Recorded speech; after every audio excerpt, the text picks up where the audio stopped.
Previous lecture में देखा था। अभी स्क्रीन विजिबल है ना आप लोगों को? Yes ma'am. Yes ma'am. ठीक है।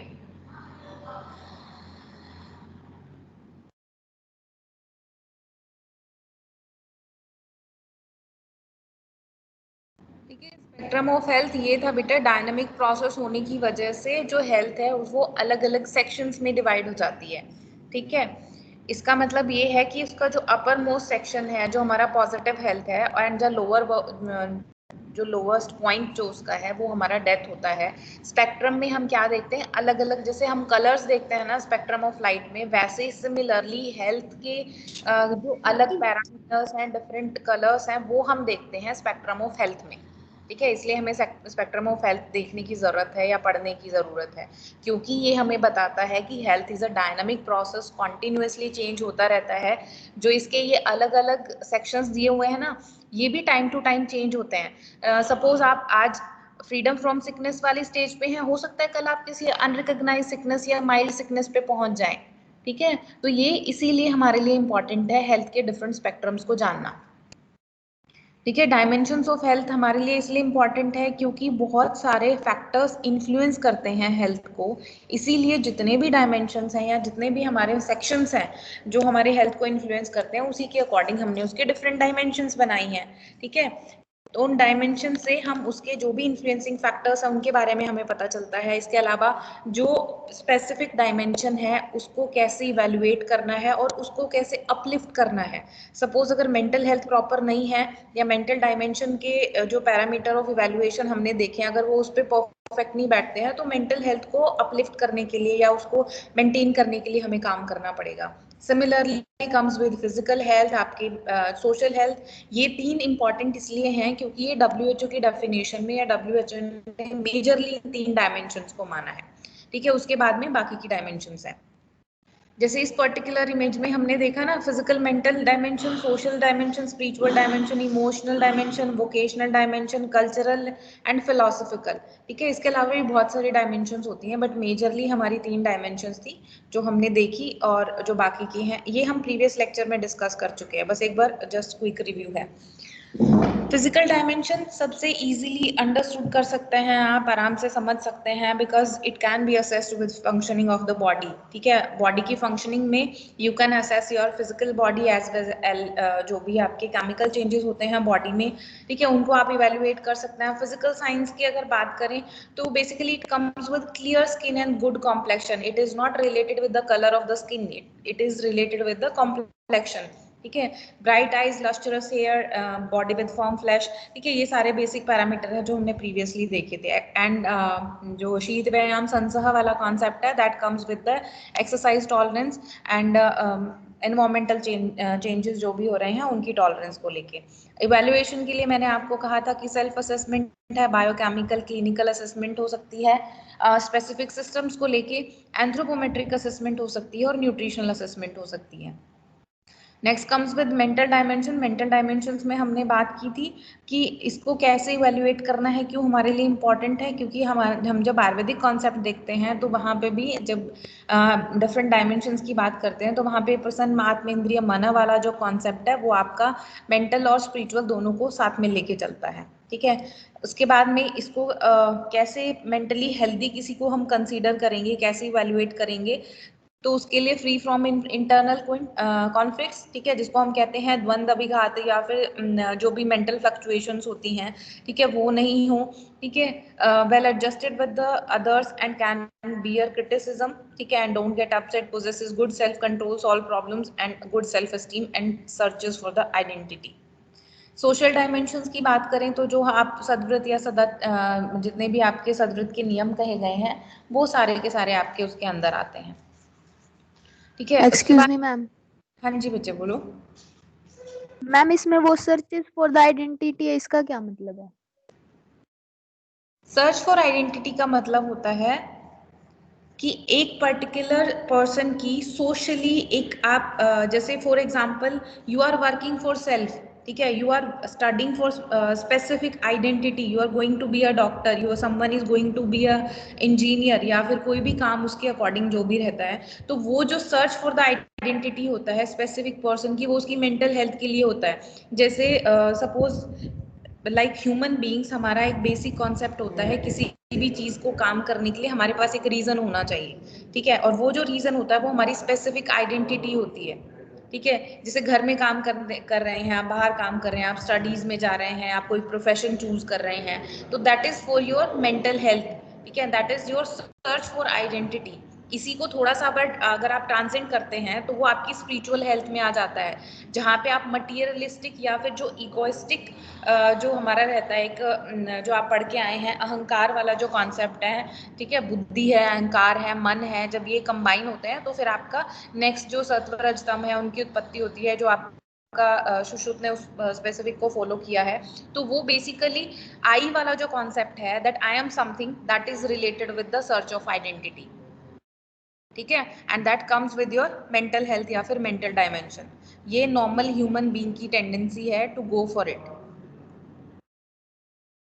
ओके, ठीक है। Thank you ma'am. Social dimension, then आपका स्पिरिचुअल डायमेंशन। स्पिरिचुअल डायमेंशन में जब मटेरियलिस्टिक थिंग्स से जब आप ऊपर जाते हैं दैट पर्टिकुलर लेवल, उसके बाद में आपका स्पिरिचुअल डायमेंशन आता है, ठीक है। उसके बाद नेक्स्ट इमोशनल डायमेंशन है। यहाँ पे इमोशंस मेंटल हेल्थ में आपका स्पेसिफिकली जो मेंटल डेवलपमेंट है उसको रिलेटेड था, और इमोशनल डायमेंशन में आपका specifically related towards your emotion, that में बी पॉजिटिव, दैट में be negative, and towards your positive attitude, maintenance of priorities, managing changes and all. Then comes your vocational और occupational dimension, ठीक है, ये आपका specifically जो भी आपका वर्किंग एनवायरनमेंट है, इट रिलेट्स विद दैट। उसके बाद जो बाकी की डायमेंशंस है, philosophical, cultural, environmental, educational, nutritional, curative and preventive dimension. इसके अलावा भी और डायमेंशंस होती हैं जिनसे हम हेल्थ को आइडेंटिफाई करते हैं, या फिर जो बाकी के जितने भी इन्फ्लुएंसिंग फैक्टर्स होते हैं वो सारे आपके डिफरेंट डायमेंशंस को इन्फ्लुएंस करते हैं, ठीक है। तो ये आपका डायमेंशंस ऑफ हेल्थ था जो हम प्रीवियसली पढ़ चुके हैं, आज सिर्फ एक क्विक रिव्यू था। उसके बाद नेक्स्ट आता है कॉन्सेप्ट ऑफ वेलबींग, ठीक है। कॉन्सेप्ट ऑफ वेलबींग जो है बेसिकली जो आपकी पॉजिटिव एटीट्यूड्स हो गए या फिर पॉजिटिव इमोशंस की प्रेजेंस जो है वो आपका वेलबींग का कॉन्सेप्ट है, यानी हेल्थ के ऊपर जहाँ पे हमने डिफरेंट डायमेंशंस ऑफ हेल्थ देखी, उसके जो अपर लेवल है उसको हम वेलबींग का कॉन्सेप्ट कहते हैं, यानी you are perfectly healthy. But उसके बाद जो नेक्स्ट स्टेज है जहाँ पे आपका इमोशनली या एक तरीके से जो आपका जो डिफरेंट डायमेंशंस ऑफ हेल्थ की अगर बात करें तो वो जितनी डायमेंशंस थी अगर उनमें आप परफेक्टली फिट बैठते हैं तो you are going towards wellbeing, ठीक है। तो ऐसे कोई स्पेसिफिक डेफिनेशन नहीं है वेलबींग के लिए भी, ठीक है। कलेक्टिवली अगर बात करें किस चीज को आप वेलबींग कह सकते हैं तो that is presence of positive emotions like happiness, containment, absence of negative emotion, satisfaction and positive functioning. It can be considered in different sections as dimensions of health, ठीक है। तो उसी चीज को अगर आप कलेक्टिवली एक सिंगल वर्ड में डिफाइन कर दे तो वो आप उसको वेलबींग की फॉर्म में आप कह सकते हैं, वेलबींग के कॉन्सेप्ट आपके सब्जेक्टिव भी हैं ऑब्जेक्टिव भी हैं। प्रीवियस लेक्चर में भी हमने बात की थी। Subjective comes with you only, जो भी पर्टिकुलर पर्सन है उसका किसी स्पेसिफिक चीज को लेके या किसी भी स्पेसिफिक फैक्टर को लेके उसकी क्या राय है या फिर वो कैसा फील करता है, that comes under subjective criteria. That then comes objective. Objective में बेसिकली होता है कि जो भी क्राइटेरिया हमने डिसाइड कर दिया, जैसे फॉर एग्जाम्पल आपका एचबी के लिए हमने स्पेसिफिक क्राइटेरिया डिसाइड किया हुआ है, उसके बाद हमने एनीमिया के लिए स्पेसिफिक साइन सिम्टम्स डिसाइड किए हुए हैं, ठीक है। जो अभी आप प्रीवियसली पढ़ के भी आए होंगे, एनीमिया के लिए पांडु के लक्षण आपने पढ़े होंगे, रस क्षय के लक्षण आपने पढ़े होंगे, दोनों की लक्षण ऑलमोस्ट सिमिलर अपीयरेंस होती है, ठीक है। तो जो भी पर्टिकुलर पेशेंट आता है उसके जो साइन सिम्टम्स हैं अगर वो उन चीज़ों को रिप्रेजेंट कर रहा है तो हो सकता है आप उसको कंसीडर करें इन टर्म्स ऑफ एनीमिया या पांडु। लेकिन कुछ लोगों का जो सब्जेक्टिव एक तरीके से चीज़ों को रिप्रेजेंट करने का जो तरीका होता है दैट इज टोटली सेपरेट, ठीक है। तो उस कंडीशन में हमें ऑब्जेक्टिव पैरामीटर्स की ज़रूरत होती है, ठीक है। ऑब्जेक्टिव्स में आपको बेसिकली जिन भी चीज़ों को आप सामने से असेस कर सकते हैं उन चीज़ों को आप ऑब्जेक्टिव पैरामीटर्स के या ऑब्जेक्टिव मैनर में आप उस चीज़ को रखते हैं, ठीक है। जैसे मैंने कल आपको कहा था ना, जो भी आपका वेलबींग का कॉन्सेप्ट है उसमें स्टैंडर्ड ऑफ लिविंग के बारे में हमने थोड़ा बात की थी, लेवल ऑफ लिविंग की, क्वालिटी ऑफ लाइफ की हमने बात की थी। तो ये बेसिकली आपके डिवाइड होते हैं सब्जेक्टिव और ऑब्जेक्टिव्स के अकॉर्डिंग, ठीक है। सब्जेक्टिव कैसा आप फील कर रहे हैं, ऑब्जेक्टिव कैसा दूसरे आपको देख रहे हैं, ऐसे भी आप इसको एक बार कुछ टाइम के लिए मान सकते हैं, ठीक है, एस्पेक्ट है वेलबींग के, आपका physical wellbeing, economic wellbeing, social wellbeing, development activity, emotional wellbeing, psychological wellbeing, life satisfaction, engaging work and activities, work specific satisfaction. And in terms of psychology अगर बात करें तो wellbeing is experience of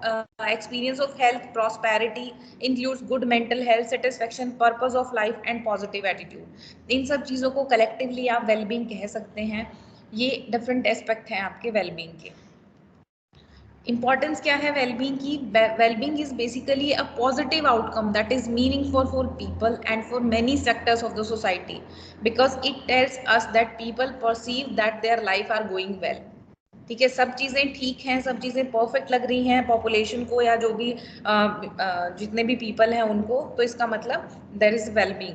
wellbeing generally includes global judgement of life satisfaction. जैसे मैंने आपसे बात की थी ना, जो हमने अलग अलग सब्जेक्टिव ऑब्जेक्टिव पैरामीटर्स देखे थे, या फिर PQLI की बात हमने की थी, physical quality of life index, या फिर HDI एक होता है, ह्यूमन डेवलपमेंट इंडेक्स। तो बेसिकली ये हमें बताते हैं ग्लोबली कि कोई भी पर्टिकुलर कंट्री है वो कौन से लेवल पे स्टैंड करती है, उसकी रैंकिंग होती है। ठीक है, उसके अकॉर्डिंग हम बताते हैं कि यहाँ पे आपका हेल्थ का स्टेटस क्या है, या वेलबींग का कॉन्सेप्ट के अकॉर्डिंग वो किस लेवल पे स्टैंड करते हैं। ठीक है, आप टाइम टू टाइम देखते रहेंगे, मतलब देखते रहते हैं सोशल मीडिया पे भी, न्यूज़पेपर्स में भी, कि आप कि अगर इंडिया का GDP ग्रोथ कितनी हो रही है, कहाँ पे स्टैंड करती है, हैप्पीनेस इंडेक्स में कहाँ पे स्टैंड करती है। तो बेसिकली क्या होता है, इंटरनेशनल लेवल पे आप इन चीज़ों को कैसे मेजर करते हैं, उनके लिए हमें स्टैंडर्ड डिसाइड करने होते हैं। और वो जो स्टैंडर्ड्स हैं वो आपके जो वेलबींग के अलग स्टैंडर्ड्स बताए गए हैं उनमें से चूज किए जाते हैं। Wellbeing is a valid outcome beyond economical status, mortality and morbidity. ठीक है, इकोनॉमिक स्टेटस जो आपका GDP से रिलेटेड होता है, मॉर्टेलिटी बेसिकली होता है आपका डेथ रेट की, स्पेसिफिक मॉर्टेलिटी के फिर फर्दर डिविजन्स होते हैं, वो जब हम स्टैट्स पढ़ेंगे उसमें देखेंगे। तो मॉर्टेलिटी होता है डेथ रेट, जैसे आप रेगुलरली देखते होंगे कि स्पेसिफिक डिजीज को लेके मॉर्टेलिटी रेट बताए गए हैं। ठीक है, या जो आपका 5 ईयर सर्वाइवल रेट बताया जाता है स्पेसिफिक डिजीज को लेके, या फिर आपका चाइल्डहुड मॉर्टेलिटी रेट है, अंडर 5 मॉर्टेलिटी रेट है, या मैटरनल मॉर्टेलिटी रेट है। ठीक है, तो ये बेसिकली क्या होते हैं, अलग अलग जो डिवीजन्स होते हैं उनमें डेथ रेट क्या है क्या नहीं है उनको बताने वाले फैक्टर्स होते हैं। ठीक है, जैसे मैं फॉर एग्जांपल मैटरनल मॉर्टेलिटी की रेट की अगर बात करें, मैटरनल होता है यानी कि ड्यूरिंग द चाइल्ड बर्थ, या फिर उस पर्टिकुलर ड्यूरेशन के टाइम पे अगर मदर की डेथ हो जाती है तो उसको मैटरनल मॉर्टेलिटी रेट में मानते हैं। तो उसके लिए फिर स्पेसिफिक रीजंस फाइंड आउट किए जाते हैं कि ऐसा कौन से रीजंस हैं जिनको हम ओवरकम कर सकते हैं। ठीक है, ताकि मैटरनल मॉर्टेलिटी रेट को रिड्यूस किया जा सके। सिमिलरली इन्फेंट मॉर्टेलिटी रेट है। ठीक है, आपका अंडर 5 मॉर्टेलिटी रेट है। जैसे अंडर 5 मॉर्टेलिटी रेट की बात करें तो 5 साल से कम के बच्चों का जो मॉर्टेलिटी रेट है या डेथ रेट है, उसके लिए क्या रीजंस होते हैं। ठीक है, लेकिन वेलबींग का कॉन्सेप्ट इनसे डिफरेंट है। ठीक है, वेलबींग में हमने बात की है एक तरीके से पॉजिटिविटी की, हेल्थ की, प्रॉस्पेरिटी की, ठीक है, गुड मेंटल हेल्थ की, सेटिस्फेक्शन ऑफ लाइफ है या पर्पस ऑफ लाइफ, और पॉजिटिव एटीट्यूड की। ठीक है, तो नॉर्मली जब हम हेल्थ को कंसीडर करते हैं, अभी नेक्स्ट हम हेल्थ इंडिकेटर्स पढ़ेंगे, तो वहाँ पे हम बात करेंगे मॉर्टिलिटी की, मॉर्बिडिटी की। ठीक है, लेकिन एक्सपेंडिचर की, कि आप हेल्थ पे कितना जो स्टेट या फिर जो कंट्री है वो कितना एक्सपेंडिचर कर रही है। तो लेकिन wellbeing is totally way different from this. ठीक है, it is related with various factors like job है, हेल्थ है, family etcetera, and can play a role in decrease risk of disease. ठीक है, आप लोगों को पता है, जब मैंने लास्ट टाइम भी बात की थी, जब हम बात करते हैं एक पॉजिटिव हेल्थ के बारे में या फिर एक सेटिस्फैक्ट्री लाइफ के बारे में, तो वहाँ पे धीरे धीरे आपका इम्यून सिस्टम बिल्डअप हो जाता है। तो उससे क्या होता है कि जो डिजीज कॉजेटिव फैक्टर्स होते हैं आप उनको वार्ड ऑफ कर सकते हैं, उनको दूर कर सकते हैं। तो इसकी वजह से आपकी हेल्थ इंक्रीज हो जाएगी, लॉन्गेविटी ऑफ लाइफ इंक्रीज हो जाएगी, इम्यून फंक्शन बेटर हो जाएगा। इम्यून फंक्शन बेटर हुआ तो आपकी प्रोडक्टिविटी इंक्रीज हो जाएगी। ठीक है, specifically at the workplace, and better contribution to the society. इसीलिए जब हमने डायमेंशंस ऑफ हेल्थ की बात की थी तो मैंने कहा था जितने भी डायमेंशंस हैं ये एक दूसरे के साथ में इंटरलिंक्ड हैं। ठीक है, फिजिकल हेल्थ, मेंटल हेल्थ आपकी प्रॉपर है तो क्या होगा, वोकेशनल हेल्थ आपकी प्रॉपर रहेगी, या वोकेशनल हेल्थ प्रॉपर है तो आपका फिजिकल मेंटल हेल्थ आपकी प्रॉपर रहेगी। तो इस तरीके से ये इंटर रिलेटेड है, और इनका जो आउटकम होता है वो आपका वेलबींग होता है। और वेलबींग अगर है तो उस कंडीशन में प्रोडक्टिविटी आपकी ऑटोमेटिकली इंक्रीज हो जाती है।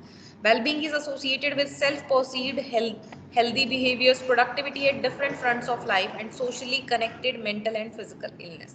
ठीक है, तो ये एक्सप्लेन किया गया है वेलबींग के बारे में, वेलबींग की क्या इंपॉर्टेंस है, वेलबींग हम क्यों पढ़ रहे हैं, उसके कौन से एस्पेक्ट हैं, ये सारा आपको यहाँ पे बताया गया है। ठीक है, उसके बाद नेक्स्ट आता है आपका subjective and objective concept of wellbeing.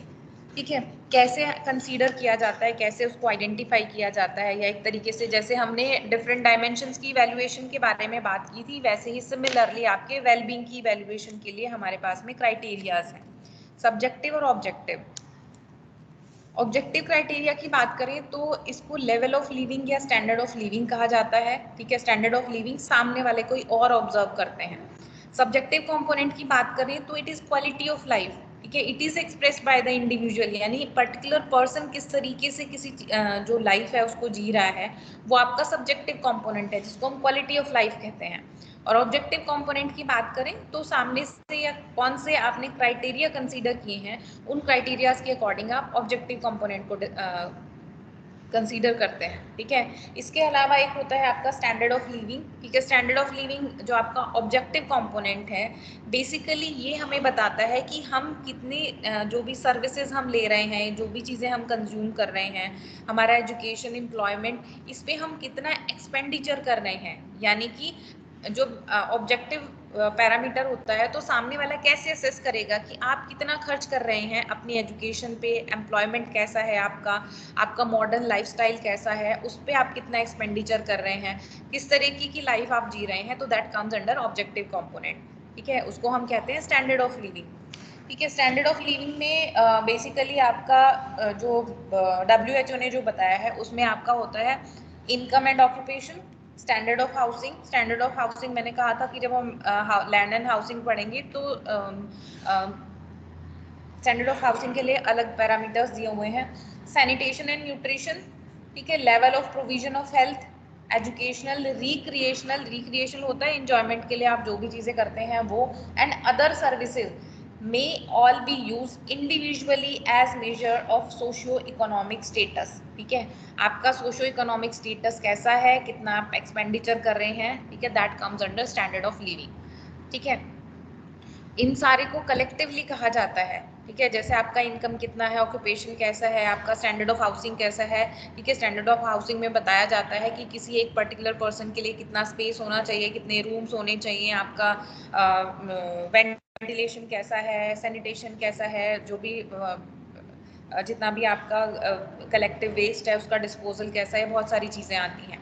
Sanitation और न्यूट्रिशन, ठीक है, सैनिटेशन में जो भी आपका एक्सक्रीटर डिस्पोजल कैसा है, वेस्ट डिस्पोजल कैसा है, वो भी आता है। न्यूट्रिशन में आता है आपका कोई डेफिशिएंसी डिसऑर्डर्स तो नहीं है, ठीक है, या स्पेसिफिकली न्यूट्रिशनल स्टेटस कैसा है वो आप इसमें कंसीडर करेंगे। Level of provision of health, ठीक है, हेल्थ का स्टेटस कैसा है, लाइक हमने स्पेक्ट्रम ऑफ हेल्थ में देखा, वो उनमें से किस में कंसीडर करते हैं।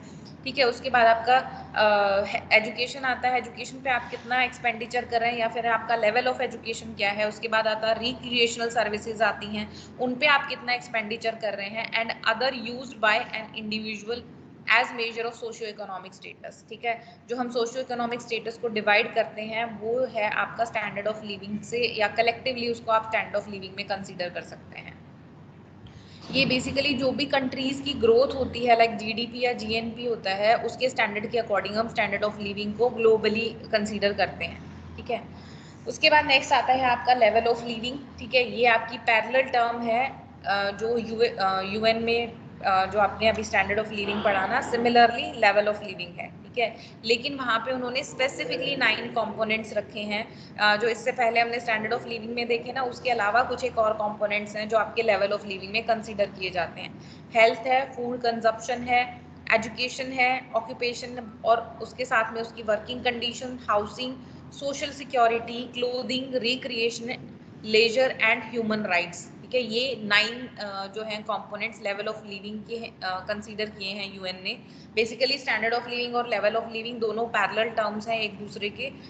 ठीक है, लेकिन स्पेसिफिकली यूएन में ये जो 9 कंपोनेंट्स हैं ये कंसीडर किए जाते हैं।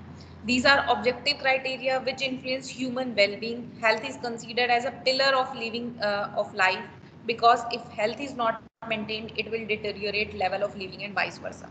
ठीक है, दोनों चीजें एक दूसरे के साथ लिंक्ड हैं। अगर हेल्थ अच्छी है तो ऑब्वियसली लेवल ऑफ लिविंग या फिर स्टैंडर्ड ऑफ लिविंग को आप अपग्रेड कर सकते हैं, और अगर स्टैंडर्ड ऑफ लिविंग अगर डाउन है तो उस कंडीशन में हेल्थ पे डायरेक्ट इम्पैक्ट पड़ता है। तो बेसिकली दोनों चीजें इंटर रिलेटेड हैं।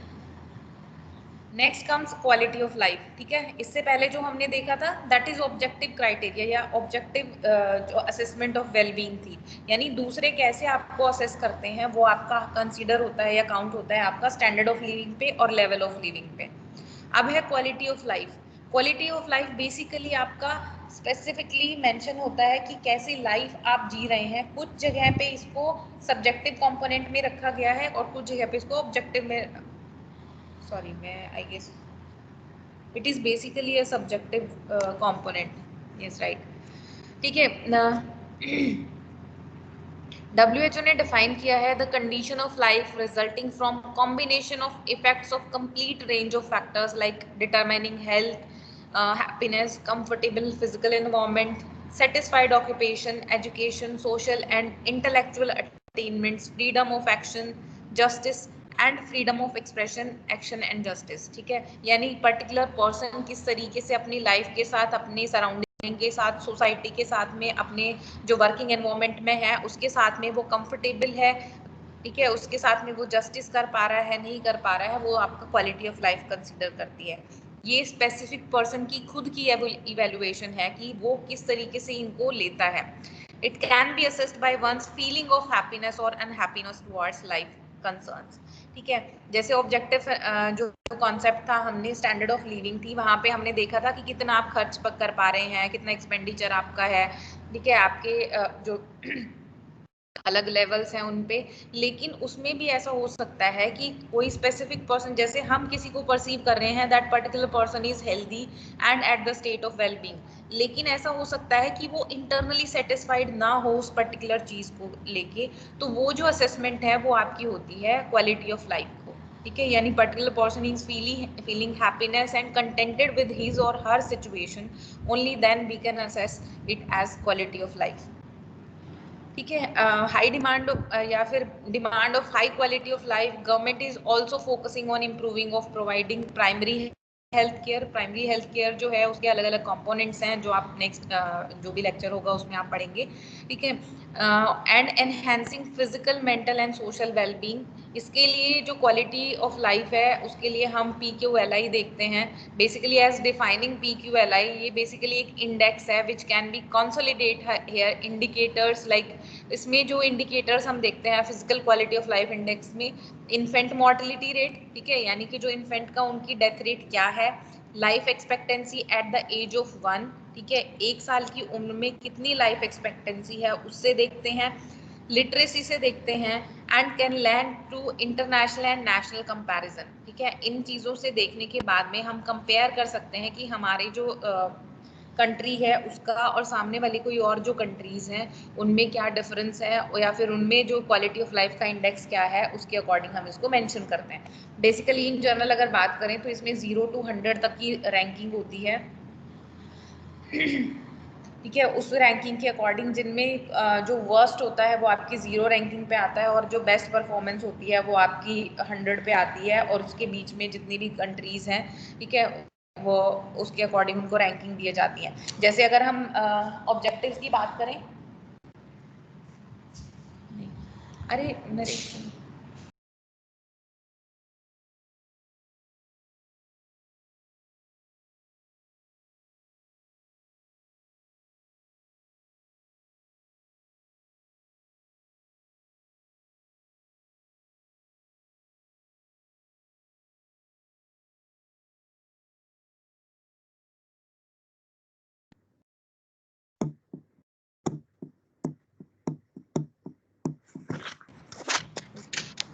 सॉरी, तो जैसे हमने 0 to 100 रैंकिंग की बात की थी, तो 0 हमारा वर्स्ट पे आता है। जैसे हमने ऑब्जेक्टिव्स की बात की थी, तो ऑब्जेक्टिव में आपका स्टैंडर्ड ऑफ लिविंग था, यानी कितना आप एक्सपेंडिचर कर पा रहे हैं। तो उसमें क्या है कि जैसे जितनी भी ऑयल रिच कंट्रीज हैं, ठीक है, मिडिल ईस्ट वाली जिनकी हाई पर कैपिटा इनकम होती है, लेकिन उनमें क्या है कि आपका स्टैंडर्ड ऑफ लिविंग हाई हो सकता है, लेकिन वहाँ पे क्वालिटी ऑफ लाइफ का जो इंडेक्स है PQLI है वो बहुत कम है, क्योंकि वहाँ पे इंटरनल सेटिस्फेक्शन जो है या फिर जो हमारे ये जो फैक्टर्स बताए गए हैं, इन्फेंट मॉर्टेलिटी, लाइफ एक्सपेक्टेंसी, ये जो है इसको वो फुलफिल नहीं कर पाते, इसलिए वहाँ पे PQLI जो है वो हमारा कम है।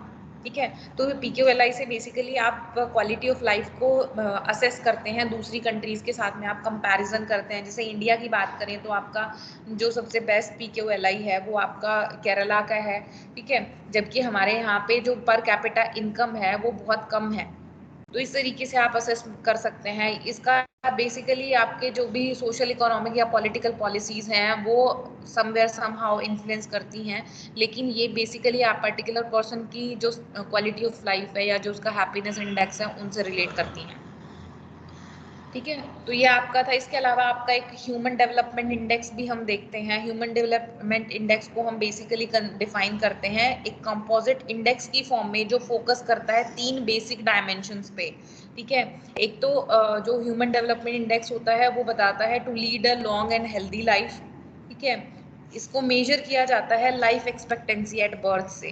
ठीक है, किससे एट बर्थ आप जो पर्टिकुलर पर्सन की लाइफ एक्सपेक्टेंसी कितनी है उससे आप ह्यूमन डेवलपमेंट इंडेक्स जो है उसको आप देख सकते हैं। इसकी भी डिफरेंट स्टेप्स हैं, जैसे पहले आप डायमेंशन इंडिसेस जो हैं उनको कंसीडर करते हैं। ठीक है, फिर उसके बाद में आप जो नेक्स्ट है उसमें आप जो भी सब इंडिसेस हैं ह्यूमन इंडेक्स के उनको देखते हैं, एंड लास्टली आप HDI को कैलकुलेट करके रखते हैं। ठीक है, तो ये आपके थे। हाँ, ये आपका PQLI आ गया। ठीक है, PQLI जैसे मैंने बताया कि 0 to 100 है, बेस्ट परफॉर्मेंस आपकी 100 रहेगी। ठीक है, एवरेज जो 3 इंडिकेटर्स हैं विद इक्वल वेटेज होती है इनकी, और उनके अकॉर्डिंग हम डिसाइड करते हैं कि कोई भी पर्टिकुलर पर्सन में क्वालिटी ऑफ लाइफ कितनी है, और फिर उसके बाद में कंपेयर किया जाता है। अल्टीमेट हर किसी ही कंट्री का ऑब्जेक्टिव होता है कि वो 100 PQLI तक पहुंच जाए। उसके बाद नेक्स्ट आता है ये जितनी हेल्थ के बारे में हमने पढ़ा, जो भी चीज़ें हैं, हमने स्पेसिफिक रूल्स बनाए टू बी हेल्दी, हमने स्पेसिफिक इंडिकेशंस दी कि पर्टिकुलर कंट्री को कौन से रूल्स फॉलो करने चाहिए, क्या करना चाहिए। तो फाइनली क्या होता है कि हेल्थ को इंडिकेट कैसे किया जाता है, या कौन से इंडिकेटर्स हैं जो हमें बताएंगे कि हेल्थ का स्टेटस क्या है। ठीक है, तो ये जो हेल्थ इंडिकेटर्स हैं ये वेरिएबल्स मैम होते हैं। PDF नहीं दिख रही मैम। हाँ जी बेटा, मैम PDF नहीं दिख रही मैम। स्क्रीन नहीं विजिबल है। ये दिख रहा है इंट्रोडक्शन ऑफ संस्कृत। अरे आगे मूव नहीं हुआ, बाकी स्टूडेंट्स ने मेरे को बताया ही नहीं। अभी दिख रही है क्या? अभी दिख रही है मैम, तब का कुछ समझ में नहीं आ रहा था मैम। इतनी देर से आप लोगों को स्क्रीन विजिबल नहीं थी, स्लाइड्स मूव मैंने नहीं हो सोचा मेरा नेटवर्क प्रॉब्लम है इसलिए दिक्कत आ रही होगी, काफी देर से ट्राई कर रहा था। हैंड रेज भी किया था 1-2 बार। रही। एक्चुअली मैंने फुल स्क्रीन किया हुआ था बेटा। ओहो,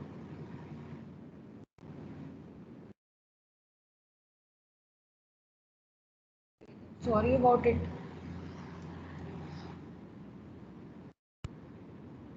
ये आप लोग डायमेंशंस ऑफ हेल्थ हमने प्रीवियस लेक्चर में देख लिया था। ठीक है, spiritual health, emotional health, vocational health, और ये बाकी की डायमेंशंस हैं। उसके बाद कॉन्सेप्ट ऑफ वेलबींग हमारा आया था, जिसमें डिफाइन किया हुआ है हमने कि वेलबींग क्या होता है। ठीक है, उसके बाद हमारे एस्पेक्ट थे वेलबींग के, physical, economic, social, development, activity, psychological. ठीक है, ये सारे डायमेंशंस है। उसके बाद हमने इंपॉर्टेंस देखी थी वेलबींग की। ठीक है, उसके बाद नेक्स्ट हमने सब्जेक्टिव और ऑब्जेक्टिव कॉन्सेप्ट ऑफ वेलबींग हमने देखा। ठीक है, जिसमें आपके ऑब्जेक्टिव्स जो हैं वो आपके थे स्टैंडर्ड ऑफ लिविंग और level of living. Level of living के लिए यूएन ने स्पेसिफिकली 9 कंपोनेंट्स बताए हैं। ठीक है, उसके बाद हमने क्वालिटी ऑफ लाइफ देखा। Quality of life basically subjective है। ठीक है, उसमें आपका जो फैक्टर्स आते हैं वो पर्टिकुलर पर्सन के डिपेंडेंट होते हैं। ठीक है, उसकी असेसमेंट के लिए हमने देखा PQLI, that is physical quality of life index. ठीक है, वो रेंज करता है 0 to 100 में। ठीक है, इसमें 0 to 100 ये जो है ये it is not dependent with literacy या सॉरी, ये बेसिकली GDP और इन सब से रिलेट नहीं करता है, ये आपकी पर्टिकुलर पर्सन के अकॉर्डिंग रहता है। ठीक है, उसके बाद हमारा आता है इंडिकेटर्स ऑफ हेल्थ। ठीक है, indicators of health basically variables हैं जो हमें बताता है कि जो भी हम काम कर रहे हैं हेल्थ को लेके, ठीक है, वो सारे के सारे काम का इफेक्ट क्या आ रहा है। ठीक है, या जो हमारा फाइनल आउटकम है किसी भी चीज को लेके वो हमारा कितना हुआ है। ठीक है, जैसे फॉर एग्जांपल हम किसी पर्टिकुलर पर्सन को मेडिसिन देते हैं तो उसका क्या इफेक्ट रहा या उससे वो ठीक हुआ नहीं हुआ, तो वो हम कंसीडर करते हैं। सिमिलरली जब आप स्टेट लेवल पे या फिर नेशनल लेवल पे या इंटरनेशनल लेवल पे किसी भी चीज को इम्प्लीमेंट करते हैं, जैसे सपोज प्रोग्राम्स चल रहे हैं, पल्स पोलियो इम्यूनाइजेशन प्रोग्राम हमने देखा, ठीक है, तो उसका आउटकम क्या हुआ। ठीक है, या हम विक्स प्रोग्राम चला रहे हैं, वीकली आयरन फॉलिक एसिड जो टैबलेट्स हैं स्कूल्स में हम दे रहे हैं, या और भी बहुत सारे ऐसे प्रोग्राम्स, या फिर जो भी आप रूल्स बना रहे हैं हेल्थ को लेके उसका इफेक्ट क्या होता है वो बताता है हमारे इंडिकेटर्स ऑफ हेल्थ। ठीक है, कौन से होने चाहिए indicators of health, that must have to be valid, reliable, sensitive to the changes, specific, feasible and relevant. However, not all indicators fulfill the criteria. इसका मतलब है जो भी इंडिकेटर्स आप डिसाइड करें वो इंडिकेटर्स आपके स्पेसिफिक होनी चाहिए किसी भी पर्टिकुलर जिस भी चीज के बारे में आप जानना चाहते हैं। ठीक है, जो भी चेंजेस हो रहे हैं उसके सेंसिटिव होनी चाहिए, रिलायबल होने चाहिए, वैलिड होने चाहिए, फिजिबल और रिलेवेंट होने चाहिए। ठीक है, उसके बाद क्योंकि हेल्थ एक मल्टी डायमेंशनल फिनोमिना है और बहुत सारे फैक्टर्स इसको इन्फ्लुएंस करते हैं, तो इसलिए it can't be measure with a single indicator. ठीक है, तो इसलिए हमारे पास में बहुत सारे इंडिकेटर्स हैं जो अलग अलग चीजों को स्पेसिफाई करके बताते हैं। जैसे इनको अगर एक तरीके से इंडिकेटर्स को अगर ग्रॉसली डिवाइड किया जाए तो फर्स्ट हमारे आते हैं मोर्टेलिटी इंडिकेटर्स, यानी डेथ रेट कितना है किसी भी पर्टिकुलर एरिया में। तो मोर्टेलिटी इंडिकेटर में आता है फर्स्ट आपका crude death rate. Crude death rate का मतलब है ओवरऑल पॉपुलेशन में एक स्पेसिफिक टाइम पीरियड पे कितनी डेथ हुई है। ठीक है, क्रूड हम बोलते हैं, जैसे क्रूड ऑयल बोलते हैं कच्चा, यानी रॉ फॉर्म में सारा बल्क में आपने डाला and then you got to know कि इतना हुआ है। ठीक है, तो क्रूड डेथ रेट। उसके बाद होता है एक्सपेक्टेशंस ऑफ लाइफ। ठीक है, जैसे अभी हमने बात की ना क्वालिटी ऑफ लाइफ की या फिर आपके जो बाकी की चीजें हैं, वहां पे हमने देखा कि अंडर 5 जो है उसका एक्सपेक्टेशन या up to 1 year life expectation या फिर expectation at the time of birth, तो वो हमें बताता है। उसके बाद नेक्स्ट है एज स्पेसिफिक डेथ रेट। जैसे हम देखते हैं अंडर 5 डेथ रेट कितनी है या फिर आपका 16 to 20 का जो डेथ रेट है वो कितना है। ठीक है, वो आपका एज स्पेसिफिक डेथ रेट में आता है। उसके बाद आता है आपका इन्फेंट मोर्टेलिटी रेट। ठीक है, तो इन्फेंट की डेथ कितनी हुई है, ठीक है, उसके अकॉर्डिंग हम उसको डेथ रेट दिखाते हैं। जो रेट्स एंड रेशोज हैं जब हम स्टैटिस्टिक्स पढ़ेंगे तो वहां हम इनको दोबारा से एक बार डिटेल में देखेंगे। अभी सिर्फ आप एक बार आपको ये पता हो कि ये मोर्टेलिटी इंडिकेटर्स क्या है और कौन से हैं। ठीक है, उसके बाद चाइल्ड डेथ रेट है, अडल्ट डेथ रेट है, मैटरनल मोर्टेलिटी डेथ रेट है या मैटरनल मोर्टेलिटी रेट है। ये आपके आते हैं मोर्टेलिटी इंडिकेटर, यानी बेसिकली डेथ रेट को डिफाइन करने वाले। नेक्स्ट आते हैं मॉर्बिडिटी इंडिकेटर्स। तो इसमें आपका होता है इंसिडेंस और प्रेवलेंस। मॉर्बिडिटी कहा जाता है मॉर्बिड कंडीशन यानी डिजीज्ड जो कंडीशन है वो। ठीक है, तो यहाँ पे हम देखते हैं इंसिडेंस और प्रेवलेंस।